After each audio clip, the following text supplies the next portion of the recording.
Hello everyone, and welcome to the History of Byzantium, Episode 58, Why Did the Arabs Win? Part 3. They wanted it more. In the last two episodes, we've discussed the problem of accepting the traditional narrative as presented by Muslim historians writing in later centuries. We aren't completely rejecting those accounts, we just can't rely entirely on them. Hopefully, some combination between the knowledge they give us and other sources will shed light on the problem. So let's just remind ourselves of the position we're in. Since the beginning of this podcast, the role of the Arabs on the international stage has grown significantly. The raids of the pagan Lakhmids so concerned Justinian that he sought out the Christian Ghassanids and paid them to form a coalition of tribes to police the Syrian desert. The status of that coalition, vis-a-vis the Byzantines, fluctuated. We then know that Muhammad's career took place during the last great war between Rome and Persia, and that by the mid-630s, Arab armies had defeated both imperial powers in battle, and by 652 they had conquered the whole of Sassanid territory and 2/3 of Byzantium's. So the question of why did the Arabs win seems to zero in on that time between the breakthrough of Khusro II's forces and the Battle of Yarmouk. Where can we look that will help us find out more? Let's start with the Arabs as a people and Arabia as a place. Something I'd not really thought about before is that Arabia is part of the world's largest desert. It's clearly geologically connected to the Sahara. If you look at the map I posted with episode 55, you can see this clearly. Because the Red Sea splits them, Arabia forms a separate ecosystem. This meant that the Arabs were a homogeneous people. Pretty much everyone who lived there spoke Arabic and shared in a common culture. There was very little history of statehood in Arabia, either internal or external. Only in Yemen, in the southwest corner, is there enough rainfall to establish large agricultural communities, and small kingdoms usually ruled there. We encountered one of these way back in episode 15, the kingdom of Himyar, the one that was then ruled by Yusuf du Nuwas, a Jew who tried to kill or convert all of the Christians in his kingdom until Justinian and the Axumites intervened. Obviously, much of Arabia is covered in sand desert and dotted with oases. In some places there were perennial springs or water that could be taken from the ground by wells, and with enough industry there were small settlements which developed fairly intense agricultural productivity over their area. There were a good number of these larger oases in the northwest of Arabia, known as the Hijaz. The Hijaz is where you'll find Mecca and Medina, and to the north of Medina were a cluster of such settlements leading north toward Palestine. The map I've posted this week on Facebook and at the website is fairly basic. It shows where the major cities and major tribes were around 600 AD. It doesn't show where the oasis towns are, but hopefully from my description you can see that it was not worth it to the empires in the north to try and conquer the expanse of desert to the south, and the kingdom of Yemen did not have the resources to go north and conquer the settlements there. Many of the people in Arabia were farmers or settled workers, but in between these outposts moved the nomads, the Bedouin, the Arab figure most familiar to the popular imagination. They were usually herders of goats, sheep, or camels, and they would migrate from one seasonal pasture land to another, and from one well or spring to the next. This type of existence was never likely to support a large population, and hence why the Romans and Persians had never felt significantly threatened even by the most militant band of raiders. Society in Arabia was more complex than that simple division, though. Many people were occupied in what we would call semi-nomadic life. Along the fringes of Syria and Mesopotamia, for example, some tribes would keep a farm in the summer, but then take their flocks out in winter to find them the lush grass which would appear during the rainy season. The population of Arabia seems to have always been in flux. Some were fully nomadic, but might shift into semi-nomadism if they acquired a farm. Their descendants might then be raided by more fierce, fully nomadic people and end up paying protection money to them, only for those nomads to become rich, acquire farms for themselves, and the cycle repeat itself, and many other more complex cycles of changing circumstance. This is why the tribe was so important. With no state, there was no army and no police, and certainly no courts of justice. Therefore, in order to protect yourself and your wealth, your extended family and their extended family became your protectors. Because it's hard to define where your tribe begins and ends, the reality was that power was often the true distinction between tribal groups. One group would grow strong, defeat other tribes only to one day be supplanted themselves as another coalition formed against them. Into this mix of ever-fluctuating existence stood the two pillars of stability in the north, Syria and Mesopotamia, or Iraq, as we'll increasingly come to call it. Suddenly, there, the rivers of the Fertile Crescent give life to full-blooded agriculture. Arab traders had carried goods to and from the settled civilizations for centuries, and the northern tribes had, of course, hired out their services as warriors. This brings us back to the Ghassanids and the Lakhmids. They were merely the chief tribes in a coalition of groups who now lived both inside and outside the borders of the two empires. The edges of the Syrian desert were now filled with men who made a good living from the coin of the emperor or the Shah.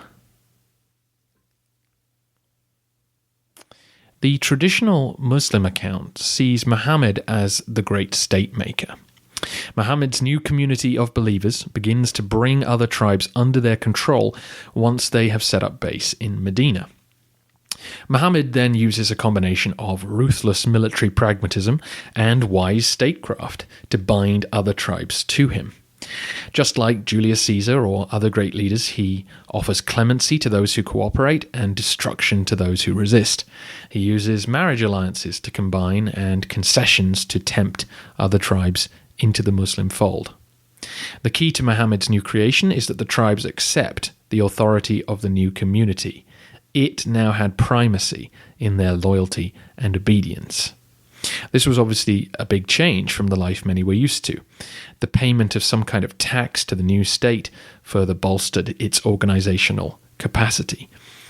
After Muhammad's death, many tribes attempted to break free from the new state, and the first caliph, Abu Bakr, had to use force to drag them back into the fold before beginning the conquest of Syria and Iraq. If we were to set that story aside, then what is the alternative?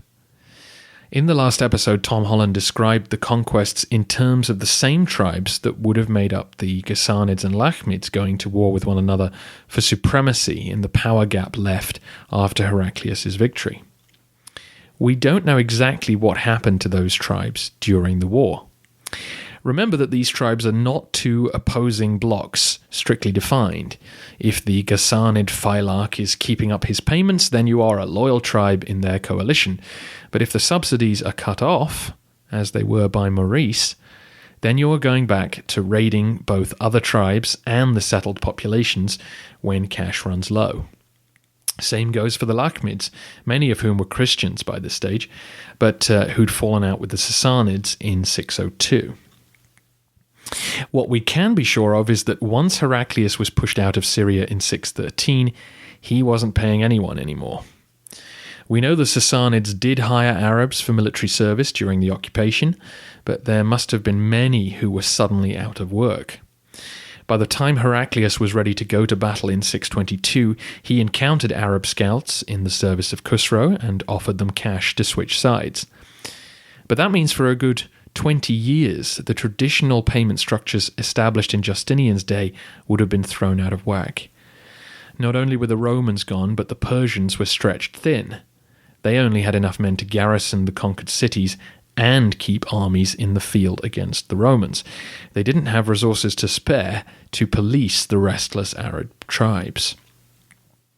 Those tribes would have watched with surprise as first the Romans and then the Persians were humiliated in defeat, their seemingly immense power so quickly shaken to its core.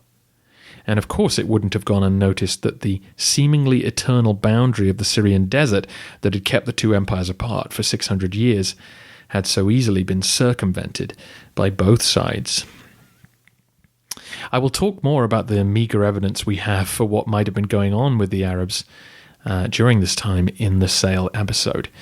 But the conclusion of some of the scholars that I researched for that episode suggests that the conflicts being described in the Quran could have taken place north of Medina rather than to the south. That Muhammad's message of monotheist unity and loyalty to a new community might have taken hold amongst those disaffected tribes on the border with Palestine. If a new coalition of these groups was formed, perhaps inspired by an inclusive monotheist doctrine that bound them together, then perhaps that is an alternative explanation for the foundation of this new community. As I say, I will go into the potential explanations for that theory in the Sale episode. It is just a theory, so it's not really worth discussing now, but it does give us two potential explanations for the formation of an Arab community that was then capable of putting together armies to defeat the Romans and Persians in battle. But why did they invade Syria and Iraq? What was their motivation? We can fairly easily dismiss much later stories that have Muhammad writing to Khusro and Heraclius to announce the universality of his faith. As I mentioned at the time, any such letter would never have made it to the respective rulers, as their underlings would have read it and been baffled by someone they had never heard of demanding their submission. The actual story then has Khusro tearing up the letter, to which Muhammad, on receipt of the news, comments, "Thus will the empire of Khusro be torn to pieces." Meanwhile, Heraclius is much friendlier and interviews the envoys who brought the message. He reads out the letter to some assembled advisors, implying that he thinks they should pledge allegiance to the prophet. The Romans are naturally outraged at this suggestion, and the emperor plays the moment off as a bizarre test of their loyalties. It seems pretty clear that this story was made up by men living centuries later to try and explain why the Sassanid Empire had disappeared, but the Romans stubbornly remained. What about jihad? In the popular imagination, the picture may be that Muhammad told his followers to go out and conquer the world in the name of God. But once the Arabs had occupied the Middle East, they made almost no effort to convert the peoples they had subjugated. Plus, many Muslim scholars doubt that jihad meant holy war the same way some of us think of it now. Jihad translates as struggle, and historians like Reza Aslan describe this as meaning both an internal struggle for purity as well as an outer struggle to ward off oppression, but not a conquest ideology.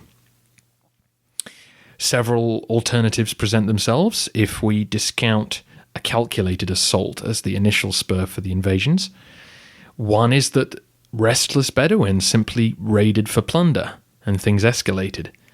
If you follow the theory that the original Muslim community was based around the former Ghassanid or Lakhmid tribes, then this idea would make a lot of sense. The subsidies have been cut off, the empires have been humbled, who's going to stop us if we do raid Palestine? Or if you follow the traditional Muslim account, this story sounds equally plausible. If Muhammad is working hard to secure the loyalty of the usually feuding Bedouin of northern Arabia, then he has to get them on board with not attacking one another anymore. But many of these tribes are used to raiding as part of their livelihood, so why not direct them north to attack the settled peoples outside of the new community? Professor Fred Donner, one of the leading experts on Islamic history, suggests a more complicated but related possibility. He believes that part of Muhammad's goal was to somehow rein in the nomads Initially, he had apparently encouraged the tribes to come and settle within the community. Once they gave up their raiding life, they could become more effective Muslims. But this was difficult to achieve given that there isn't enough farmable land in Arabia to settle everybody on. So Muhammad had to accept that the Bedouin would continue to roam the deserts, but he still wanted to bring them inside his tent.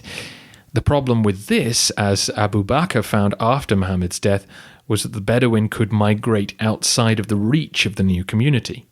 So, perhaps the raids into Palestine and the Syrian desert began as attempts to bring the most northerly tribes into the orbit of the new state. Their continued freedom from control would only encourage others to break away, and so they had to be pursued, and that chase took the Arabs into conflict with imperial forces.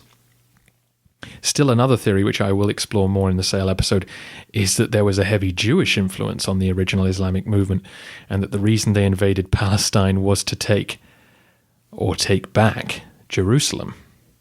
But that's for another day. Part of the reason for skepticism of the traditional Muslim accounts are that it's hard to imagine a state forming within only one generation which could command the loyalty of all those independent tribes. That this new state could then order them to march hundreds of miles north to conquer new territory and still maintain control of them does sound incredible. So whether we are dealing with an organized state who directed the armies, or if we're talking about tribes who already lived on the border and began raiding because they sensed weakness, war is now at hand. Most of your questions about the Arabs were about this moment, about the conflict with Rome and Persia. Questions like, why were the Arab forces suddenly so much more effective against the imperial armies? Were there changes in strategy, tactics, or technology? Or was it simply a matter of them having the will to win, so to speak? Or was there any development in Arab training, tactics, or strategy that allowed their armies to suddenly be able to stand toe-to-toe with, or even outclass, the Roman military? I began this series by asking, why did the Romans lose? Because I could sense in your questions the apparent disparity between the two sides. And you're not wrong in general. Byzantium's population vastly outnumbered the Arabs, and there was little in the way of precedent for Arab forces seriously challenging imperial field armies. However, it was worth focusing on Roman weaknesses, which aided defeat. Tom Holland brought up the plague, of course, but also emphasized the psychological and perhaps ideological damage that Roman defeat in the Great War with Persia did. This combination of imperial weakness and Arab confidence plays into what we know about the Battle of Yarmouk. The Romans attempted to use their heavy cavalry to drive the Arabs off. This seemed the logical way to disperse men who were lightly armoured by comparison. If you remember, the Arab infantry was said to have used hobbled camels to help create makeshift defences around their camp and face down the Roman cavalry until their own could drive them off.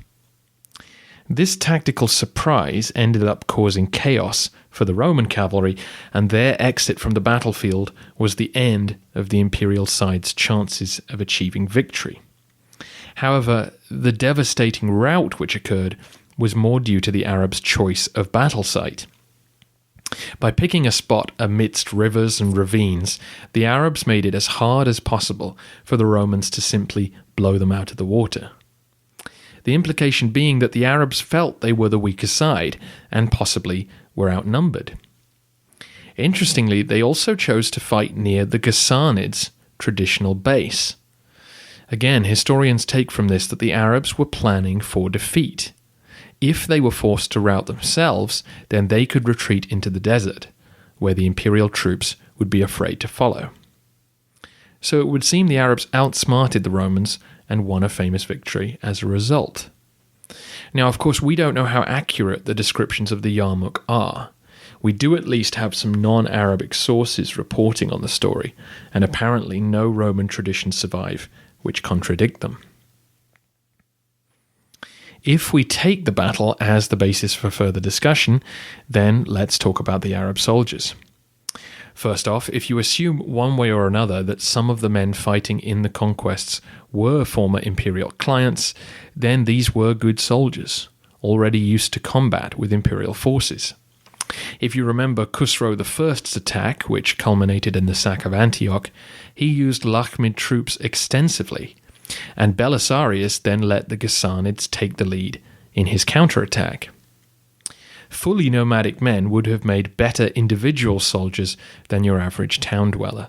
They spent their lives raiding and fighting and would be comfortable with spears, swords, bow and arrow. However, the bulk of the Muslim armies seemed to have been infantry, which surprised me and many of you.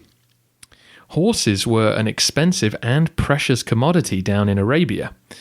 Horses need a lot of fodder and water, and so dragging them through sand desert won't last very long.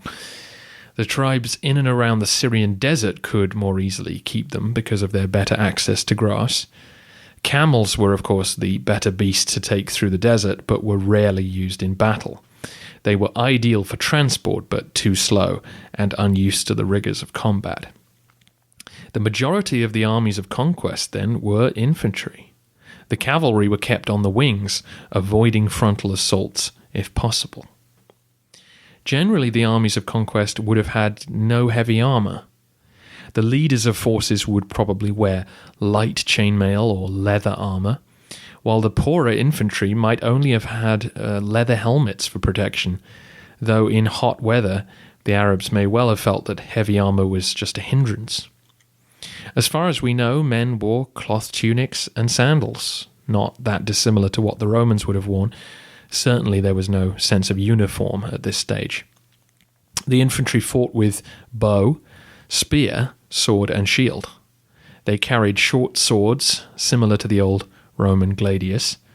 There is no mention of scimitars or curved blades until well into the 9th century. In the reports we have, archery plays a key role as a defensive tactic, driving back the Roman cavalry when they approach. Now, I know some of you will hear that description and still wonder how could the better armoured Roman infantry lose? But we should remember that infantry battles are rarely decisive until one side begins to run or are surrounded. And the Byzantine cataphracts were, of course, a more formidable force than the Arab cavalry if you just get them to charge at one another. But battle is about manoeuvre. Remember the Battle of Dara. Belisarius used nomadic horsemen with light armour to slaughter Persian heavy cavalry. If you surround someone or attack them from behind, they will die or flee if they can. The key is, of course, discipline. What we want to know is what made the Arab army suddenly willing to stand firm in battle rather than scatter as had been the Byzantine experience up to that point. Was it the inspiration of fresh religious belief? Or was it years of fighting for Muhammad against his enemies? Or was it that these men had been fighting for the Romans and Persians and had long ago learnt the ways of pitched battle? Whatever you conclude, the answer to your questions is that there was no technological or tactical innovation which made the Arabs suddenly able to match the Romans in the field. Perhaps we underestimate them or overestimate Rome. All we can guess is that they believed they could win, chose their ground very carefully, and took advantage of their opponents' mistakes. Victory, of course, is a wonderful thing. To the many doubters on the sidelines, the news of the amazing win at the Yarmouk would have changed everybody's perspective. Suddenly, if you were an Arab tribesman anywhere near the Fertile Crescent, your opportunities for enrichment just went through the roof. And as a recruiting tool for the new state, nothing could have been more dramatic. Suddenly, there was wealth to help pay for more men and better equipment to strap on. The gear taken from the Roman dead was augmented by capturing their workshops. Best of all, the conquerors could get their hands on Syrian horses and stud farms, which would furnish their armies with better cavalry. Moments like this are also where the Bedouin excelled, at chasing opponents down and harassing them, there were few better. So if the Romans wanted time to regroup, they got none, as raiding parties went far and wide looking for easy cash. During the narrative episodes, I followed the standard line that the Battle of Al-Qadisiyah, the great Persian defeat in Iraq, took place in the same year, 636, just before the Yarmouk. As I will talk about in the Sale episode, there is plenty of evidence that actually Al-Qadisiyah happened the following year in 637, which makes a lot of sense on the surface. If the Arab tribes had any doubts about provoking the King of Kings with their raids, these might have dissipated once news of the Yarmouk reached them. We have to rely entirely on the Muslim historians for accounts of this battle, but here's what they say, and we'll see what we can learn from it. After the Yarmouk, an Arab force crossed the Euphrates and went directly for Ctesiphon and put it under siege. The surprised Sassanids gathered their army to counterattack the following spring. A large army duly arrived and drove the Arabs away from the capital. They pursued them and defeated them at the Battle of the Bridge as they crossed the Euphrates. However, the Arab forces regrouped and called for more reinforcements, while the Persian troops made no attempt to pursue them into the desert. By January 638, the Arabs returned to battle at Qadisiyah, not far from Hira, once home to the Lakhmids. Once again, the ground was chosen carefully. The battlefield was heavily constricted by physical obstacles, the Euphrates on one side, a canal, a lake, and a swamp as well. This left a very narrow field of battle for the Arab infantry to defend. Once again, behind them was the desert, in case they needed to retreat. As the Romans had done, the Persians tried to use shock troops to break the Arab force.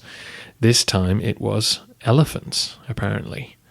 Across the 3-day battle, the Arabs had to stand firm against repeated attacks, using arrows and javelins to drive the enemy away. Eventually, they wounded several elephants badly enough that they stampeded through one of the Persian wings, causing chaos. As at the Yarmouk, the Arabs pounced on this and cut off the Persian center and other wing. The Sassanid troops tried to make an organized retreat over the river the next day, but panic spread and a rout ensued. Once again, if we believe this account, then the Arab army simply seems to have chosen their ground well, prepared for defeat, and took advantage of their enemies' errors. There are a number of similarities between the descriptions of the two battles, which could point to the authenticity of their accounts, or could suggest a lack of imagination on the part of the authors. If we ignore the specific details and just try to pull out the essential lessons of these scenarios, then I do think we can find some answers. You know the old adage in sport that the winners just wanted it more? I think there's a bit of that in the Arab conquests. And I don't mean that the Romans or Persians wanted it less. What I mean is similar to what I said in the episode, Why Did the Romans Lose? I pointed out then the example of the Roman defeat at the hands of the Persians in the 3rd century and how Odenathus of Palmyra had essentially taken control of the Eastern Empire. Well, let's take another example, Attila the Hun. If you remember, Attila destroyed every Roman army he came up against. But instead of trying to conquer the empire, he just wanted tribute.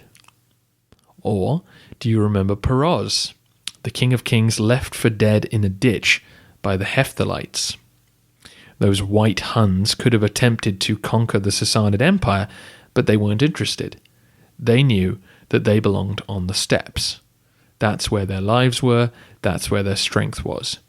They demanded tribute and went back to business as usual. My point being that the Romans and Persians had suffered catastrophes before, but hadn't been conquered.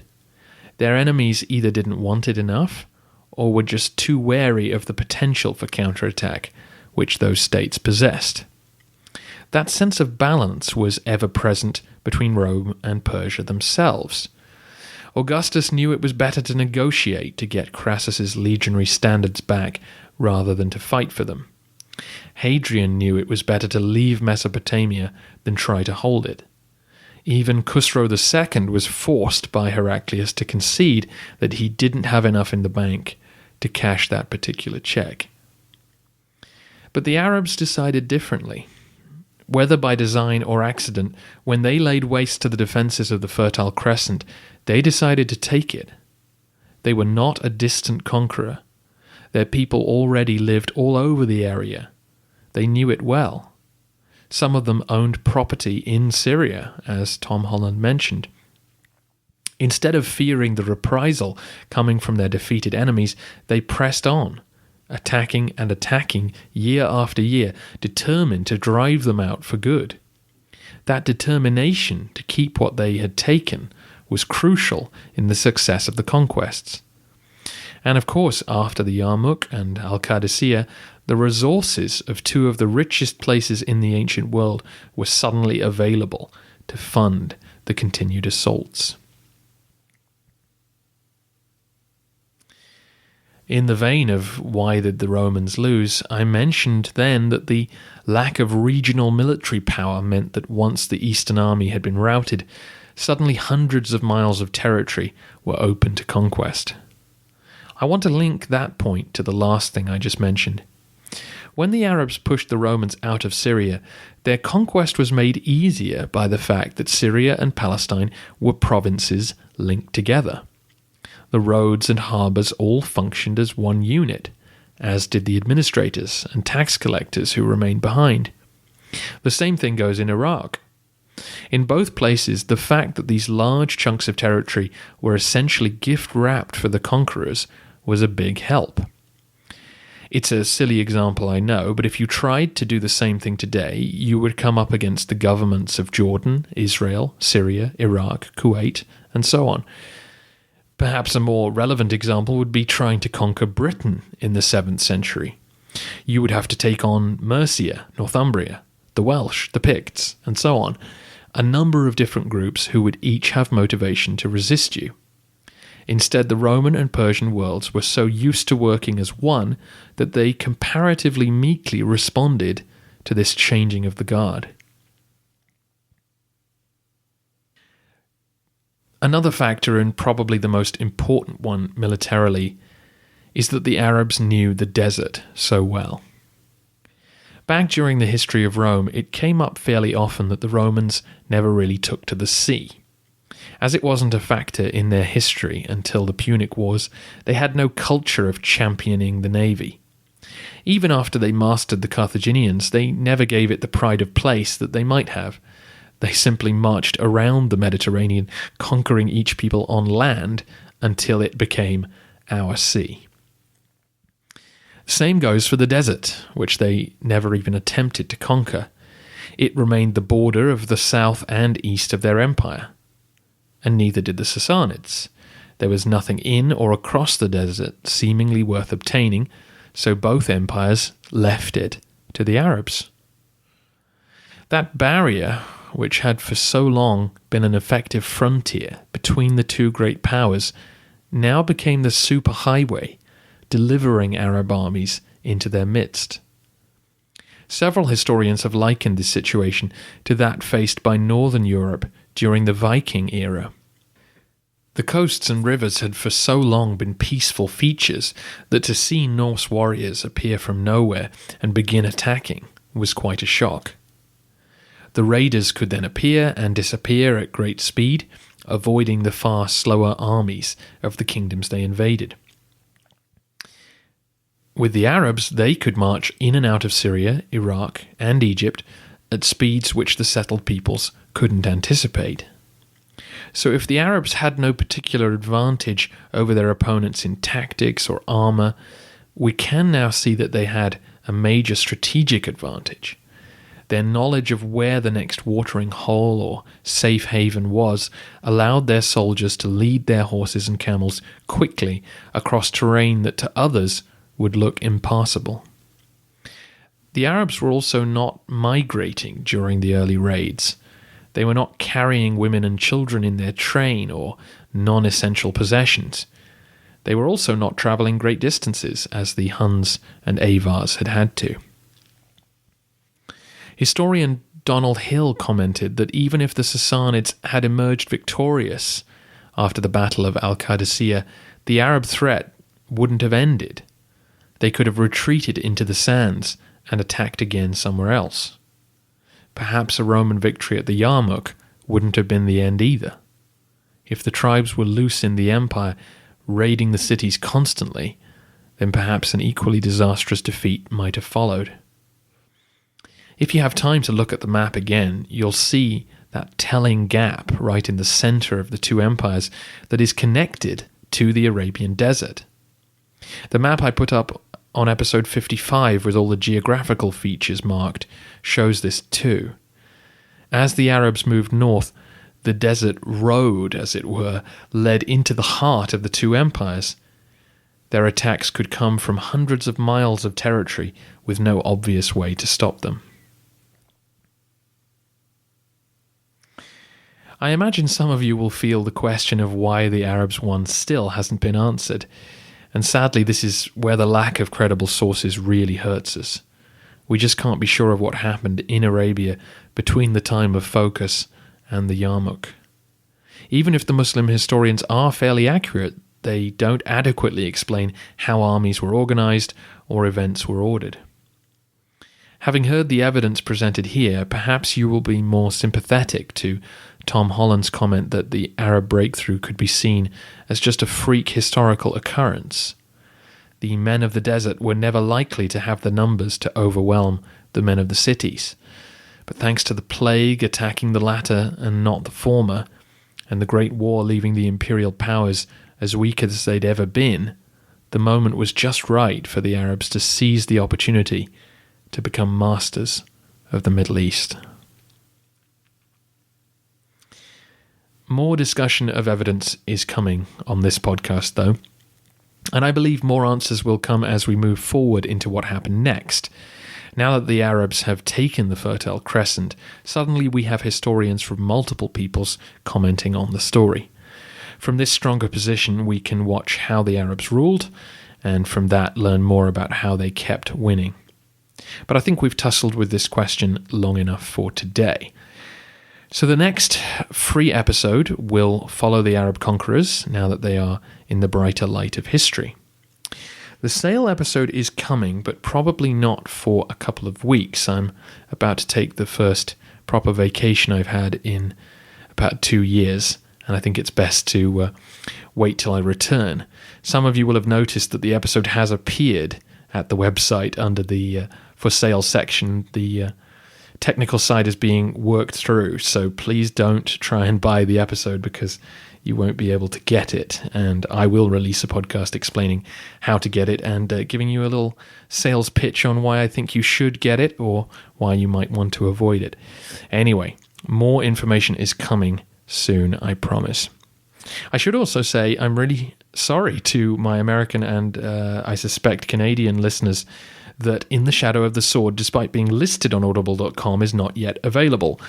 I am now in touch with the publishers, trying to find out if this is going to be sorted anytime soon. Certainly not within the next few weeks, I'm afraid, but hopefully at some point I can announce that it is now available on Audible.